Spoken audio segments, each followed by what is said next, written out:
Hey guys and girls, it's Nathan here from the B.Invested headquarters today, asking questions from the community. A lot of people asking in, how can you protect yourself from a property market crash? Very broad range sort of question here. However, let's go and explore a couple of different ways that there could be a property market crash or just a crash in general. So we have an inner and outer market. I think what we're seeing at the moment in the news is what I was talking about 12, 24 months ago with the GFD. We've got a financial system issue rather than a property market issue. Property market is just a bit of collateral damage to the whole monetary system. Looking at the markets out there at the moment, there's a lot of misinformation coming from the news. I can see the sun is blinding me today as it's coming up in my eyes. A lot of people get their financial news and their information from TV when the sun rises in the morning, and they hear some clowns out there talking about the property market and all that sort of stuff. The reality of it is that it's important to be proactive and consistently look at opportunities to protect yourself in your portfolio. Not is the media telling me, is the news telling me when I wake up in the morning that the market's going to crash, things are bad, etc.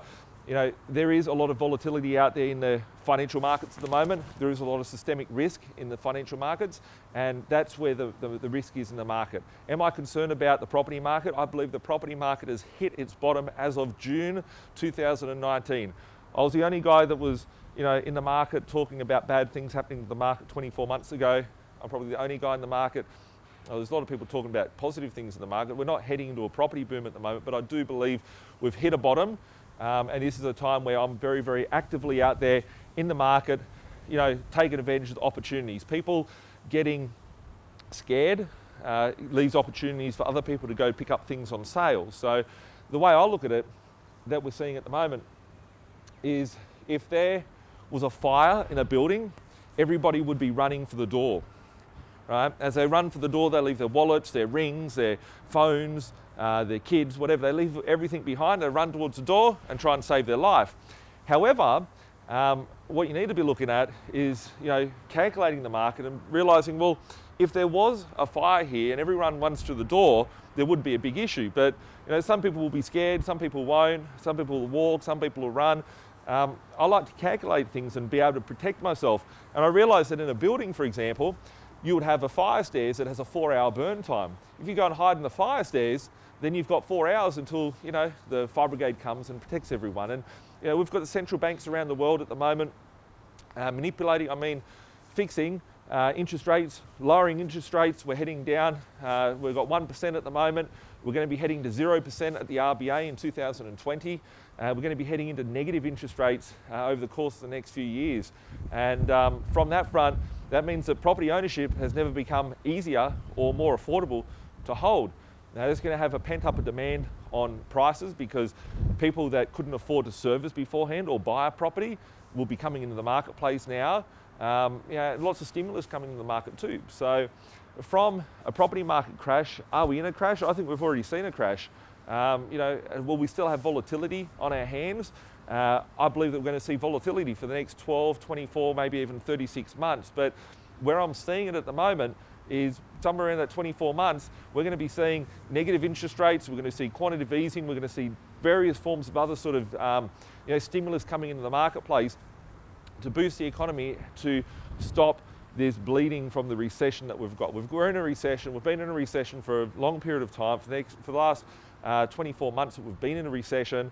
And it's very similar remnants of 2007, 2008 and 2009. And if we look at what came into the market back then, a lot of people are looking at, the property market's in the news every day. They haven't seen the stock market crash yet, right? Stock market, in the GFC, I used to trade shares. I own lots of different investments. The business is called B.Invested. I'm not just a property guy. I keep saying that to everyone. Everyone thinks I'm just into property. I invest into all different types of financial instruments. Very well accustomed to what is out there. And from a perspective of the stock market, that's probably the biggest risk in the marketplace at the moment, in the financial space.